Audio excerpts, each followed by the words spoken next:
রহস্য, জল্পনা আর গুঞ্জনের অবসান।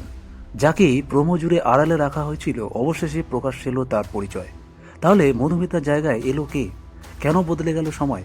আর এই পরিবর্তন কি সত্যিই বাঁচাতে পারবে ধারাবাহিকের ভবিষ্যৎ? চলুন জেনে নেওয়া যাক পুরো আপডেট। চ্যানেলে নতুন হলে চ্যানেলটি সাবস্ক্রাইব করে সঙ্গে থাকুন, তাহলে বিনোদনের সব খবর পেতে থাকবেন এই চ্যানেলের মাধ্যমে। আর ভিডিওটি ভালো লাগলে লাইক করতে কিন্তু ভুলবেন না। সব জল্পনার ইতি টেনে অবশেষে প্রকাশ এলো ভোলে বাবা পার করেগার নতুন নায়িকার নাম। স্টার জলসারই ধারাবাহিকে মধুমিতার পরিবর্তে এবার মুখ্য চরিত্রে দেখা যাবে শ্বেতা মিশ্রকে।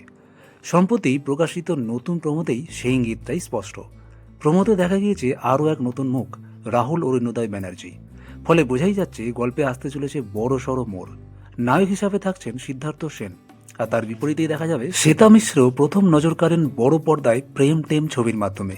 এরপর ছোট পর্দায় ধুলোকণা ও ইচ্ছে পুতুলের মতো ধারাবাহিকে গুরুত্বপূর্ণ চরিত্র অভিনয় করলেও এই প্রথমবার তিনি পাচ্ছেন মুখ্য নায়িকার দায়িত্ব। কেরিয়ারের দিক থেকে এটা নিঃসন্দেহে তার জন্য বড় ব্রেক। কয়েকদিন আগে অভিনেতা নীল ভট্টাচার্য তার ইনস্টাগ্রাম স্টোরিতে একটা ছবি শেয়ার করেন। হাতে ডক্টর সাক্ষ্য চ্যাটার্জি পরিচিত চশমা, আর ক্যাপশনে লেখা শেষবারের জন্য। এই পোস্টের পর থেকেই জোরালো হয় তার ধারাবাহিক ছাড়ার জল্পনা। অন্যদিকে বিয়ের পর থেকে মধুমিতা সরকারকে আর ধারাবাহিকে দেখা যাবে না এমন গুঞ্জন আগেই শোনা যাচ্ছিল, যদিও অভিনেত্রীর তরফে এখনও কোনো আনুষ্ঠানিক ঘোষণা আসেনি। সব মিলিয়ে নতুন মুখ, নতুন সময় আর পুরনো চরিত্রদের বিদায়, এটা স্পষ্ট যে ধারাবাহিক এখন রিস্টার্ট মোডে। তবে এটা বলতেই হয় যে কয়েক মাস আগে নীল ও মধুমিতাকে নিয়ে শুরু হলেও ভোলে বাবা পার করেগা প্রত্যাশা মতো টিআরপি তুলতে পারেনি।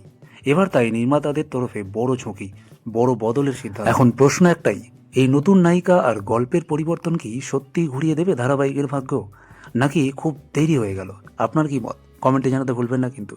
ভিডিওটি ভালো লাগলে লাইক করুন, শেয়ার করুন, আর চ্যানেলে নতুন হলে চ্যানেলটি সাবস্ক্রাইব করে সঙ্গে থাকুন, তাহলে বিনোদনের সব খবর পাবেন এই চ্যানেলের মাধ্যমে। দেখা হচ্ছে পরে ভিডিও, ততক্ষণ ভালো থাকবেন, সুস্থ থাকবেন।